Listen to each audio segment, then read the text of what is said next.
Time and the Woman by Gordon Dewey.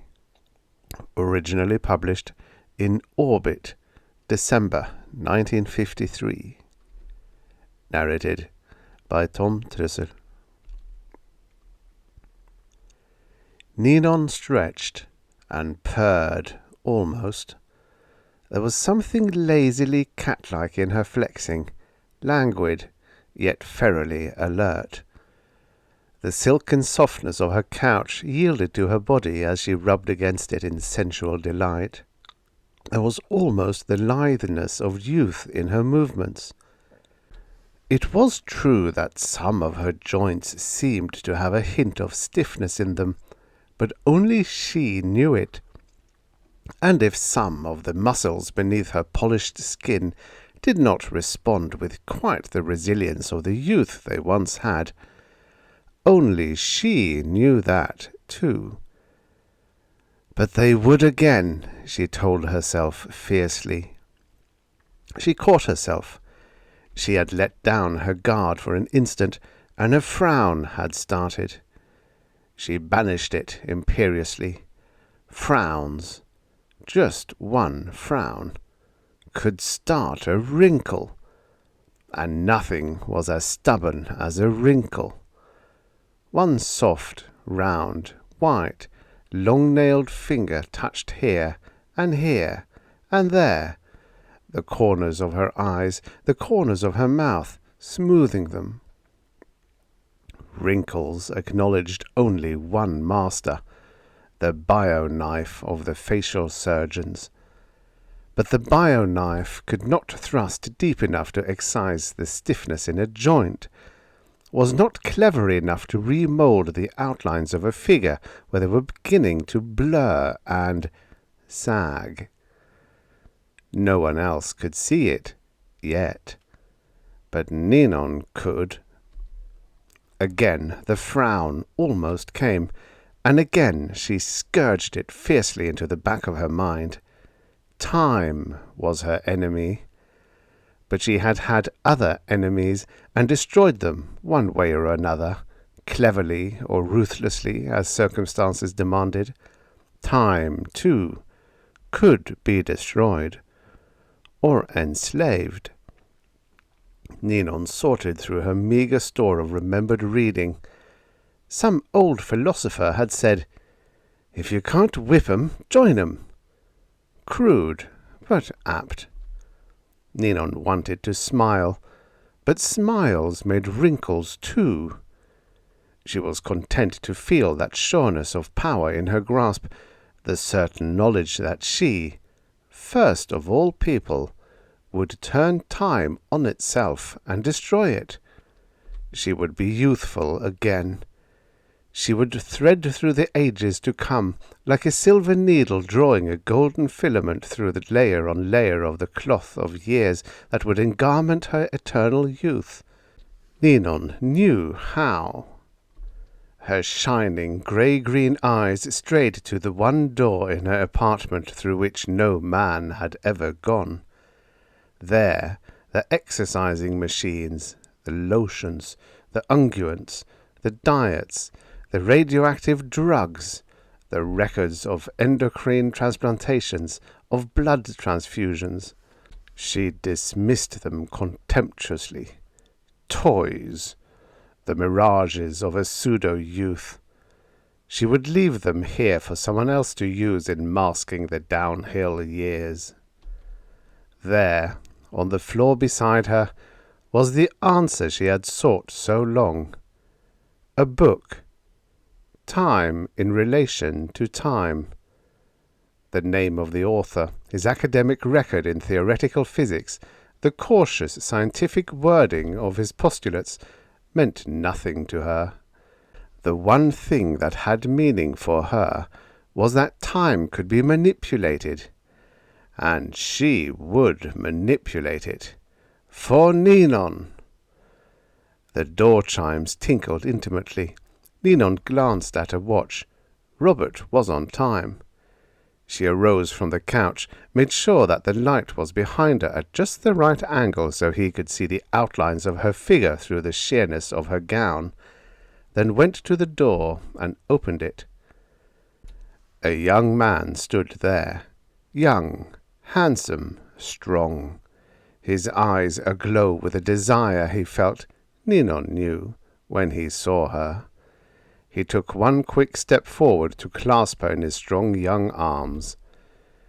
"Ninon, my darling," he whispered huskily.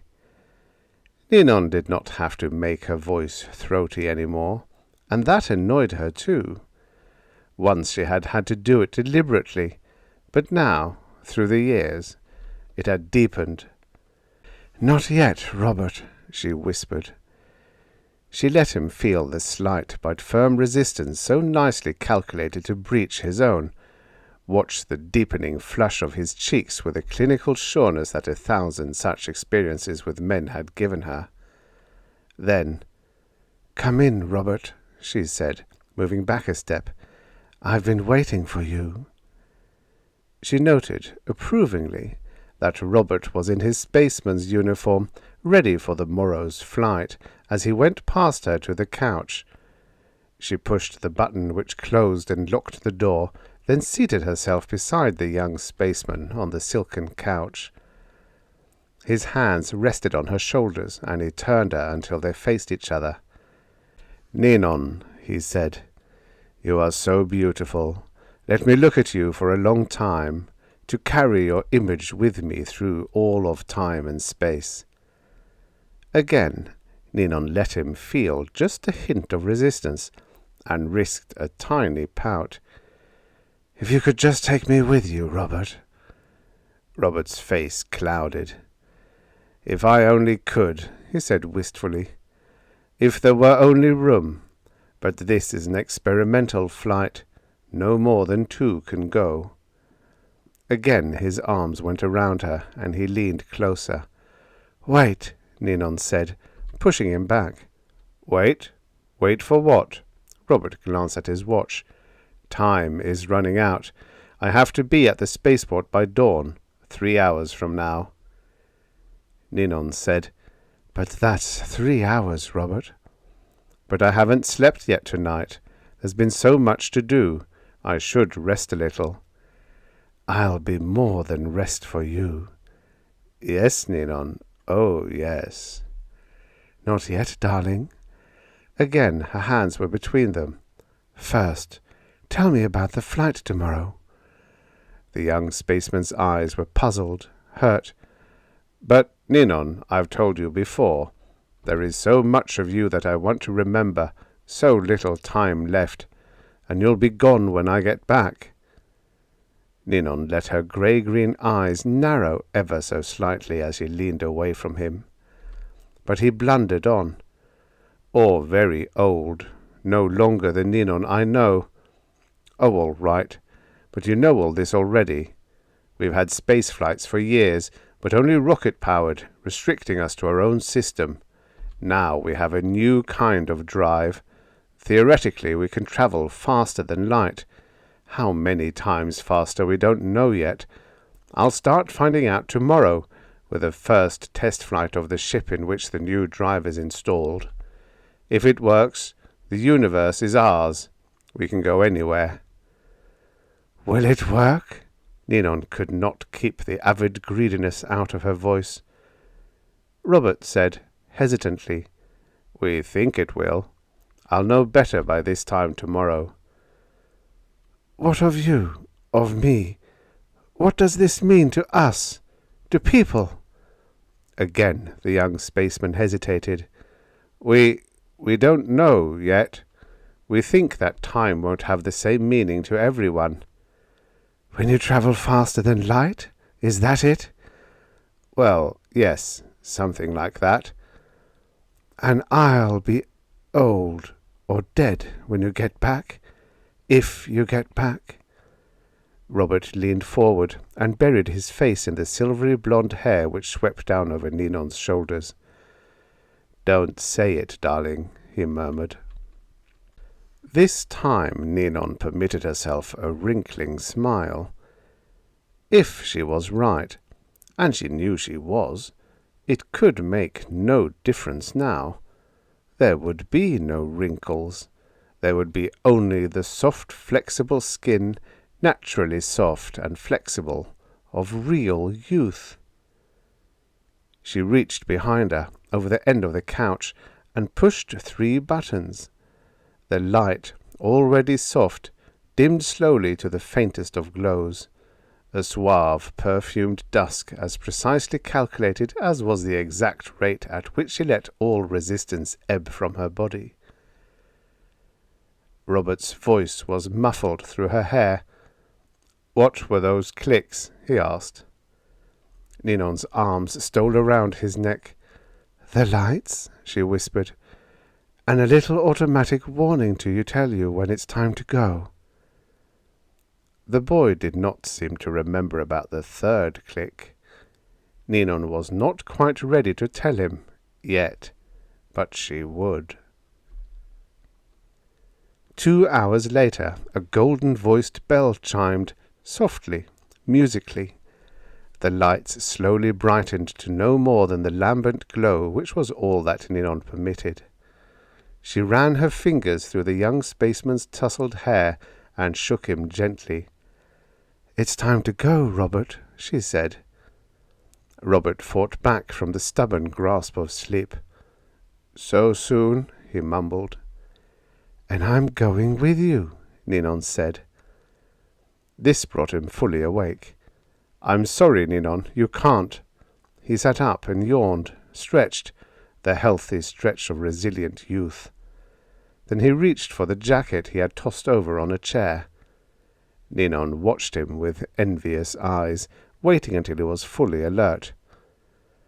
"Robert," she said, and the youth paused at the sharpness of her voice. "How old are you?" "I've told you before, darling. 24. "How old do you think I am?" He gazed at her in silent curiosity for a moment, then said, "Come to think of it, you've never told me. About 22 or 3, I'd say." "Tomorrow is my birthday. I'll be 52. He stared at her in shocked amazement.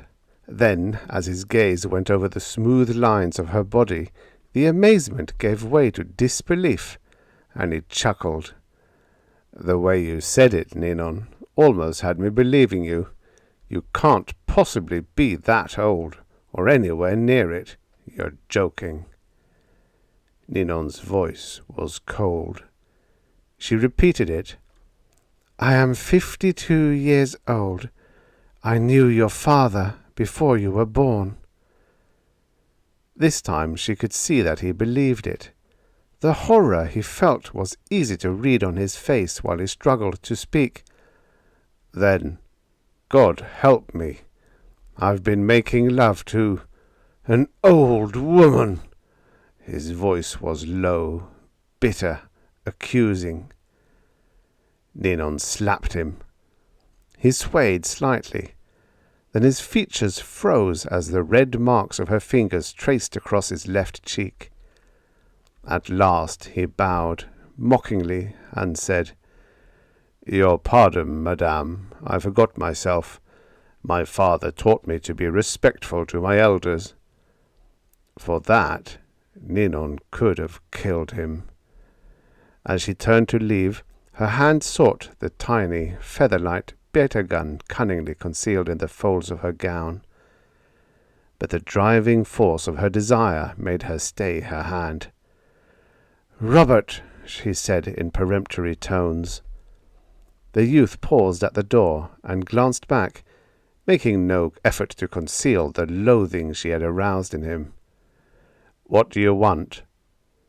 Ninon said, "You'll never make that flight without me. Watch." Swiftly she pushed buttons again. The room darkened as before. Curtains at one end divided and rustled back, and a glowing screen sprang to life on the wall revealed behind them. And there, in life and movement and colour and sound and dimension, she and Robert projected themselves together on the couch, beginning at the moment Ninon had pressed the 3 buttons earlier. Robert's arms were around her, his face buried in the hair falling over her shoulders. The spaceman's voice was doubly bitter in the darkened room. "So that's it," he said. "A recording. Another one for your collection, I suppose. But of what use is it to you? I have neither money nor power. I'll be gone from this earth in an hour, and you'll be gone from it, permanently at your age, before I get back. I have nothing to lose, and you have nothing to gain." Venomous with triumph, Ninon's voice was harsh even to her ears. "On the contrary, my proud and impetuous young spaceman, I have much to gain, more than you could ever understand. When it was announced that you were to be trained to command this experimental flight, I made it my business to find out everything possible about you. One other man is going. He too has had the same training and could take over in your place.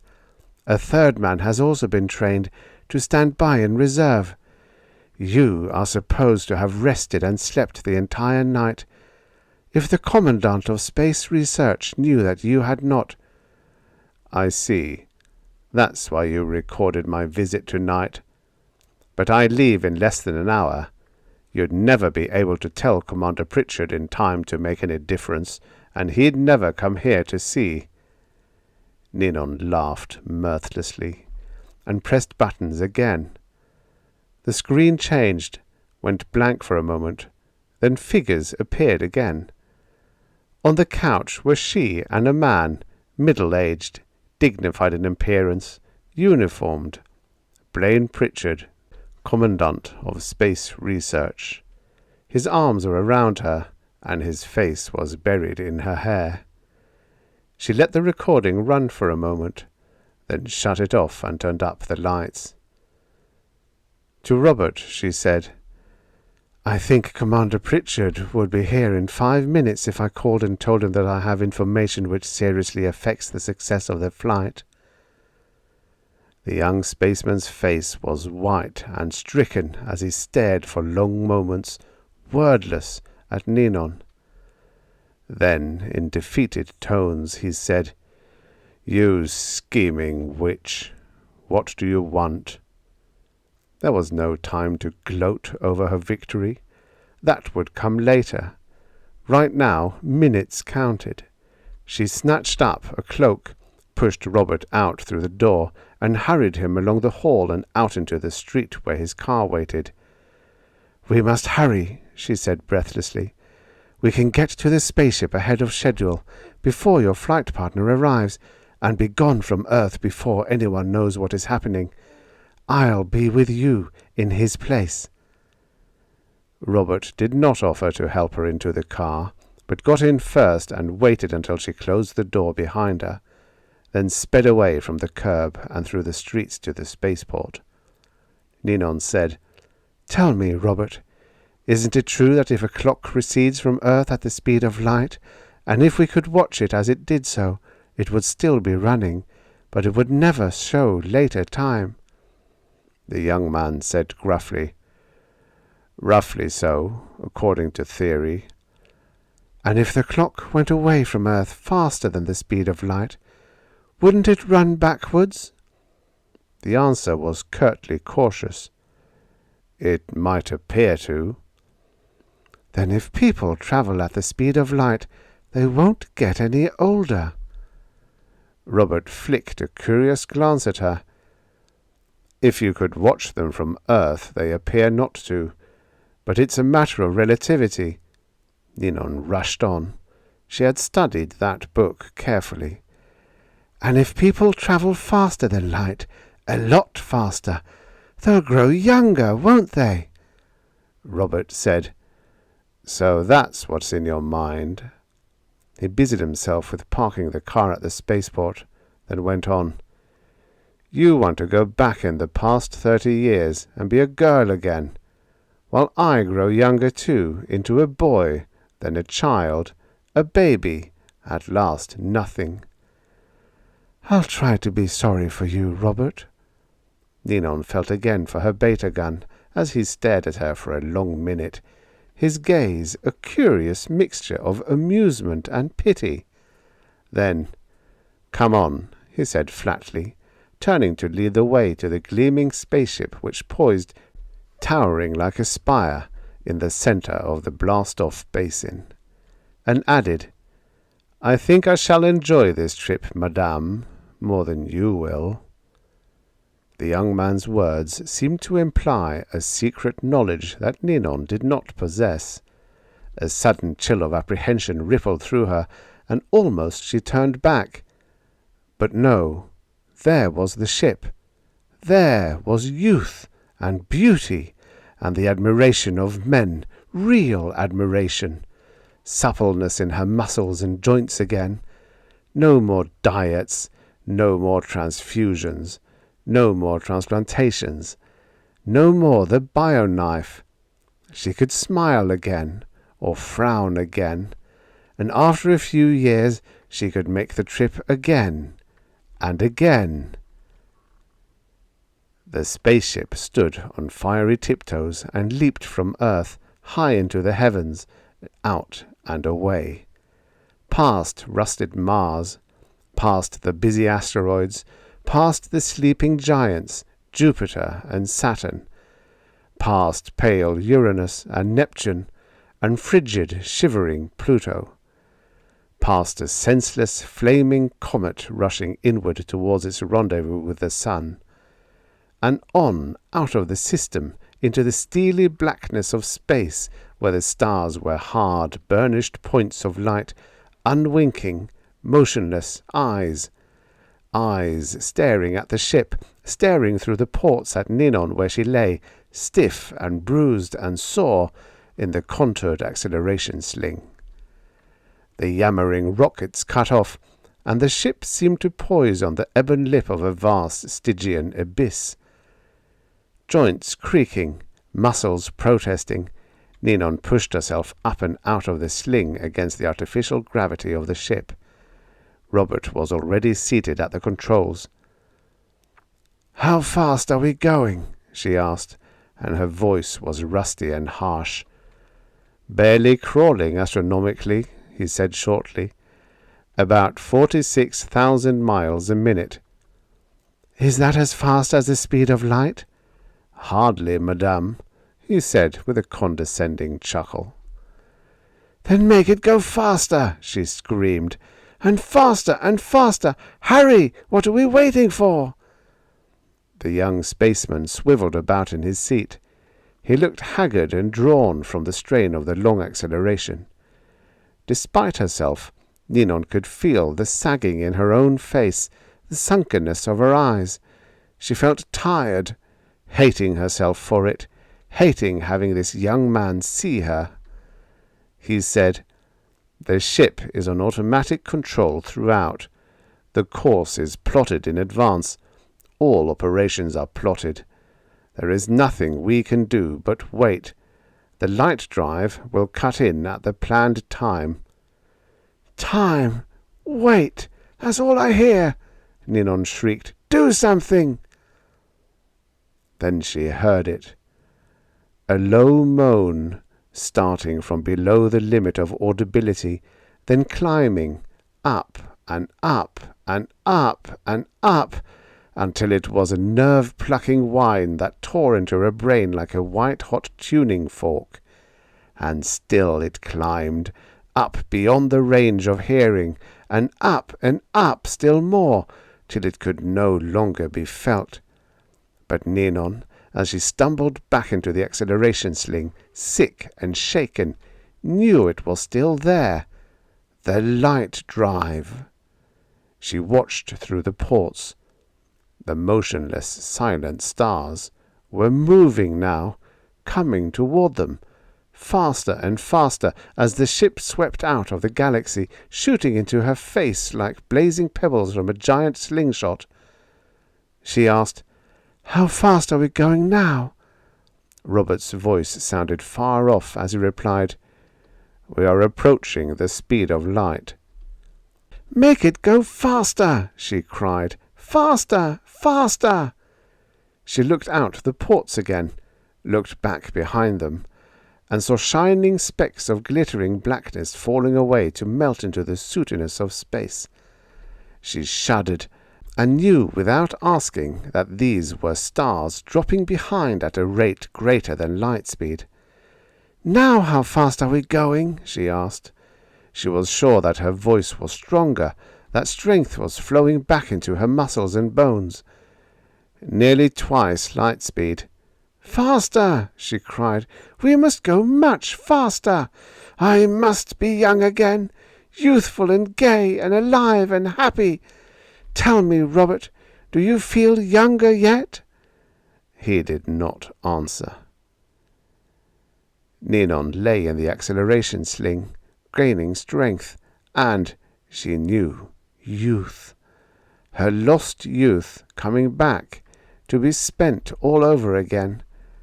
How wonderful! No woman in all of time and history had ever done it. She would be immortal, forever young and lovely. She hardly noticed the stiffness in her joints when she got to her feet again. It was just from lying in the sling so long. She made her voice light and gay. "Are we not going very, very fast now, Robert?" He answered without turning. "Yes, many times the speed of light." "I knew it! I knew it! Already I feel much younger. Don't you feel it too?" He did not answer, and Ninon kept on talking. "How long have we been going, Robert?" He said, "I don't know. Depends on where you are." "It must be hours, days, weeks. I should be hungry. Yes, I think I am hungry. I'll need food, lots of food. Young people have good appetites, don't they, Robert?" He pointed to the provisions locker, and she got food out and made it ready, but she could eat but a few mouthfuls. "It's the excitement," she told herself. After all, no other woman ever had gone back through the years to be young again.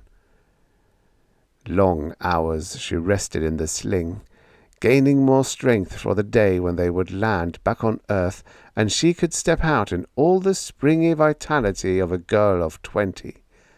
And then, as she watched through the ingenious ports, she saw the stars of the far galaxies beginning to wheel about through space, and she knew that the ship had reached the halfway point and was turning to speed back through space to Earth, uncounted light years behind them, or before them. And she would still continue to grow younger and younger. She gazed at the slightly blurred figure of the young spaceman on the far side of the compartment, focusing her eyes with effort. "You are looking much younger, Robert," she said. "Yes, I think you're becoming quite boyish, almost childish in appearance." He nodded slightly. "You may be right," he said. "I must have a mirror," she cried. "I must see for myself how much younger I have become. I'll hardly recognize myself." "There is no mirror," he told her. "No mirror? But how can I see?" Non-essentials were not included in the supplies on this ship. Mirrors are not essential to men. The mocking gravity in his voice infuriated her. "Then you shall be my mirror," she said. "Tell me, Robert, am I not now much younger? Am I not becoming more and more beautiful? Am I not in truth the most desirable of women? But I forget. After all, you are only a boy by now." He said, "I'm afraid our scientists will have some new and interesting data on the effects of time in relation to time. Before long we'll begin to decelerate. It won't be easy or pleasant. I'll try to make you as comfortable as possible." Ninon felt her face go white and stiff with rage. "What do you mean?" Robert said, coldly brutal, "You're looking your age, Ninon. Every year of your 52. Ninon snatched out the little beta gun, then levelled it and fired, and watched without remorse as the hungry electrons streamed forth to strike the young spaceman, turning him into a motionless, glowing figure which rapidly became misty and wraith-like, at last to disappear, leaving only a swirl of sparkling haze where he had stood. This too disappeared as its separate particles drifted to the metallite walls of the spaceship, discharged their energy, and ceased to sparkle, leaving only a thin film of dust over all. After a while, Ninon got up again from the sling and made her way to the wall. She polished the dust away from a small area of it, trying to make the spot gleam enough so that she could use it for a mirror. She polished a long time, until at last she could see a ghostly reflection of her face in the rubbed spot. Yes, unquestionably she was younger, more beautiful. Unquestionably time was being kind to her, giving her back her youth. She was not sorry that Robert was gone. There would be many young men her own age, when she got back to Earth, and that would be soon. She must rest more and be ready. The light drive cut off, and the great ship slowly decelerated as it found its way back into the galaxy from which it had started, found its way back into the system which had borne it. Ninon watched through the port as it slid in past the outer planets. Had they changed? No, she could not see that they had. Only she had changed, until Saturn loomed up through the port so close by. It looked that she might touch it. But Saturn had no rings. Here was change. She puzzled over it a moment, frowning, then forgot it when she recognized Jupiter again as Saturn fell behind. Next would be Mars. But what was this? Not Mars. Not any planet she knew or had seen before. Yet there, ahead, was Mars, a new planet where the asteroids had been when she left. Was this the same system? Had there been a mistake in the calculations of the scientists and engineers who had plotted the course of the ship? Was something wrong? But no matter. She was still Ninon. She was young and beautiful, and wherever she landed there would be excitement and rushing about as she told her story. And men would flock to her, young, handsome men. She tottered back to the sling, sank gratefully into the comfort of it, closed her eyes, and waited. The ship landed automatically, lowering itself to the land on a pillar of rushing flame, needing no help from its passenger.